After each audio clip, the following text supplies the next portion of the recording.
महाराष्ट्र के जलगांव जिले में 22 जनवरी को एक गंभीर रेल दुर्घटना हुई जिसमें 13 यात्रियों की जान चली गई और 40 से अधिक यात्री घायल हो गए हैं।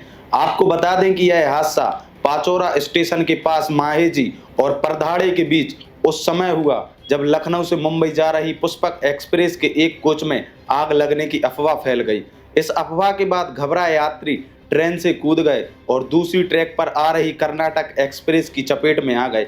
यह हादसा एक बार फिर भारतीय रेल के पूरे सिस्टम पर सवाल खड़े करता है और ये सवाल खड़े करता है कि आखिर कब तक ऐसे हादसे सामने आते रहेंगे और आखिर कब तक सरकार इन हादसों के लिए जिम्मेदारी से काम करेगी। आज हम इसी घटना के बारे में विस्तार से बात करेंगे और जानेंगे कि आखिर देश में बार बार ऐसी घटनाएं क्यों सामने आ रही हैं और इन घटनाओं के पीछे कौन जिम्मेदार है। नमस्कार, मैं हूं अर्पित सेन और आप हैं रिपब्लिक सागर मीडिया के साथ में। श्री हनुमंत छाया ज्वेलर्स में आपका स्वागत है। शानदार कलेक्शन के साथ गहनों की दुनिया में आपका स्वागत है, जहां परंपरा और आधुनिकता का बेहतरीन संगम मिलता है। श्री हनुमंत छाया ज्वेलर्स, मेडिकल कॉलेज रोड, तिली वार्ड, सागर, मध्य प्रदेश। जानकारी के अनुसार पुष्पक एक्सप्रेस के एक कोच में हॉट एक्सल, जिसे हिंदी भाषा में ब्रेक जाम होना कहते हैं, उसके कारण चिंगारी उठी, जिसके कारण अचानक धुआं उठने लगा और आग लगने की अफवाह फैल गई। इसके बाद ट्रेन के अंदर अफरा तफरी मच गई। कई यात्री चिल्लाते हुए ट्रेन से कूदने लगे। कुछ यात्रियों ने चाय वाले से सुनी आग की अफवाह के बाद ट्रेन से कूदने का निर्णय लिया, जबकि अन्य लोग चेन पुलिंग की वजह से ट्रेन को रोकने के प्रयास में बाहर कूद पड़े। एक प्रत्यक्षदर्शी ने बताया कि लोग आग आग चिल्लाते हुए बाहर कूदने लगे, जिससे और भी भ्रम की स्थिति पैदा हो गई। इसी दौरान कर्नाटक एक्सप्रेस, जो दूसरे ट्रैक पर आ रही थी, उसने इन भागते हुए यात्रियों को कुचल दिया। कर्नाटक एक्सप्रेस के चालक ने इमरजेंसी ब्रेक लगाने की कोशिश भी की, लेकिन इस तेज गति से आ रही ट्रेन को रोकने में सफलता नहीं मिल पाई। तो वहीं हादसा इतना भीषण था कि कई शव बुरी तरह से क्षतिग्रस्त हो गए थे और शवों के टुकड़े अलग अलग जगह पर पड़े हुए थे। वहीं रेस्क्यू टीम ने इन शवों के टुकड़ों को इकट्ठा करने में मदद की और शवों को चादरों में लपेटकर अस्पताल भेजा। बताया जा रहा है कि इस हादसे में अब तक 13 लोगों की मौत हो चुकी है और 10 गंभीर रूप से घायल हुए हैं, जिन्हें जलगांव के सिविल अस्पताल में भर्ती कराया गया है। मरने वालों में 9 पुरुष और 3 महिलाएं शामिल हैं। सरकारी सूत्रों ने बताया है कि दुर्घटना स्थल पर शार्प टर्न था, जिसकी वजह से यात्रियों को दूसरी ट्रेन के आने का अंदाजा नहीं हो पाया और वे ट्रेन के नीचे आ गए। बता दें कि हादसे में नंदराम विश्वकर्मा, लच्छीराम पासी और कमला नमीन भंडारी, ये तीनों लोग नेपाल के निवासी थे, जिनकी हादसे में जान चली गई है। इसके अलावा अन्य मृतकों में भारतीय नागरिक थे, जिनमें से कुछ की पहचान हो चुकी है। इनमें से गोंडा उत्तर प्रदेश के नसरुद्दीन सिद्दीकी, गुलरेहा उत्तर प्रदेश के इम्तियाज अली और लखनऊ उत्तर प्रदेश के बाबू खान शामिल हैं। तो वहीं घायलों की संख्या 40 से अधिक बताई जा रही है। इनमें से कई यात्री गंभीर रूप से घायल हुए हैं, जबकि कुछ यात्रियों को मामूली चोटें आई हैं। घायल यात्रियों को स्थानीय अस्पताल में उपचार के लिए भेजा गया है और रेलवे प्रशासन ने राहत कार्य के लिए तत्काल एम्बुलेंस और मेडिकल टीमों को भेजा है। इस दुखद हादसे पर महाराष्ट्र के मुख्यमंत्री देवेंद्र फडणवीस ने भी शोक व्यक्त किया है और मृतकों के परिजनों को श्रद्धांजलि दी है। उन्होंने सोशल मीडिया प्लेटफॉर्म एक्स पर लिखा है कि मंत्री गिरीश महाजन और पुलिस अधीक्षक घटनास्थल पर पहुंच गए हैं और जिला प्रशासन रेलवे प्रशासन के साथ मिलकर राहत कार्य कर रहा है। मुख्यमंत्री ने कहा है कि घायलों को चिकित्सा सहायता देने के लिए 8 एम्बुलेंस भेजी गई हैं। साथ ही ग्लास कटर और फ्लड लाइट्स जैसी इमरजेंसी की सामग्री भी तैयार की गई है। तो वहीं रेल मंत्री अश्विनी वैष्णव ने इस हादसे पर दुख जताया और मृतकों के परिवारों को 1.5 लाख रुपए मुआवजा देने का ऐलान किया है। वहीं गंभीर रूप से घायलों को 50,000 रुपए और हल्के घायलों को 5,000 रुपए की मदद दी जाएगी। इसके अलावा महाराष्ट्र के जलगांव प्रशासन ने दुर्घटना में मरने वाले 13 लोगों में से 10 की पहचान की है और 3 शेष की पहचान की जा रही है। वहीं रेलवे अधिकारियों ने घटना के कारणों की जांच शुरू कर दी है।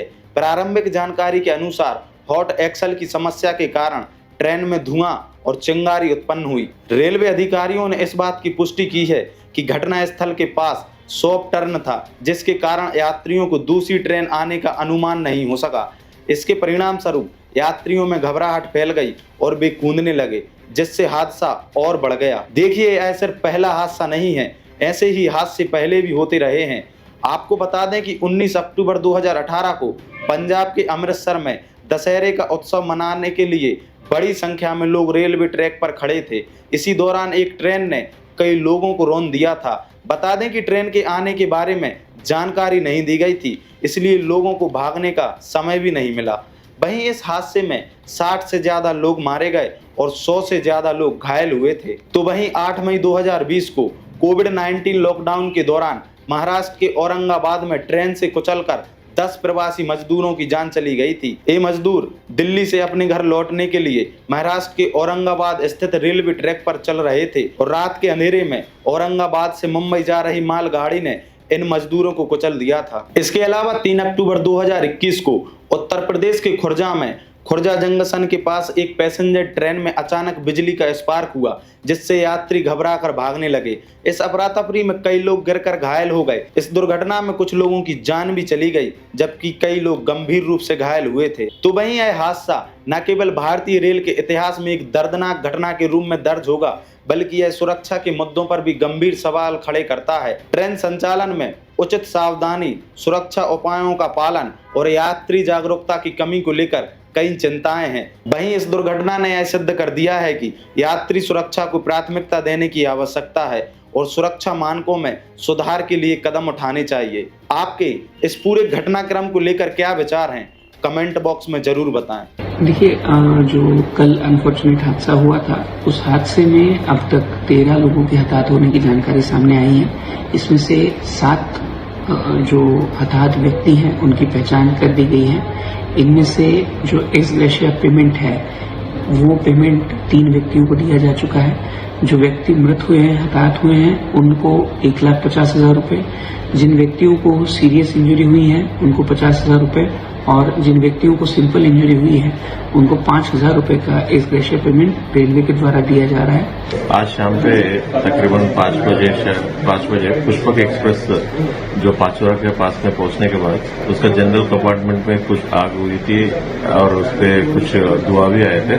वो देखने के बाद वहाँ पे पैसेंजर्स ने चेन खींचे। चेन स्लो होने के बाद वहाँ पे जनरल कंपार्टमेंट में जो लोग हैं नीचे उतरे थे। उसके बगल में जो रेलवे ट्रैक है, अपोजिट डायरेक्शन में कर्नाटक एक्सप्रेस आई और उसकी वजह से ये हादसा हुई है। और इस एक्सीडेंट में 12 लोगों का मौत हुई है और सबका बॉडीज यहाँ पे सिविल हॉस्पिटल में पहुंचे हैं और 10 लोगों का इंजरी हुई है। पाचोरा सिविल हॉस्पिटल में इसका ट्रीटमेंट चल रहा है। जो इंजर्ड है डॉक्टर का हिसाब से वो कुछ क्रिटिकल नहीं है, ऐसा बोला गया है। श्री हनुमंत छाया ज्वेलर्स में आपका स्वागत है। सच्चा सोना और कुशल कारीगरी, जहां हर गहना है एक कहानी और हर कहानी है एक खास पल। शानदार कलेक्शन के साथ गहनों की दुनिया में आपका स्वागत है, जहां परंपरा और आधुनिकता का बेहतरीन संगम मिलता है। सोने, चांदी और हीरे के अद्भुत डिजाइन आपके हर अवसर को खास बनाएंगे। हॉलमार्क प्रमाणित गुणवत्ता, शुद्धता की गारंटी, बेहतरीन डिजाइन, विशिष्ट नवरत्न चयन, जन्म के रत्न एवं हर राशि के लिए विशेष रत्न उपलब्ध, व्यक्तिगत डिजाइनिंग जो आपके आभूषण को अनुकूलित करे तो अपने विशेष दिन को और भी खास बनाएं।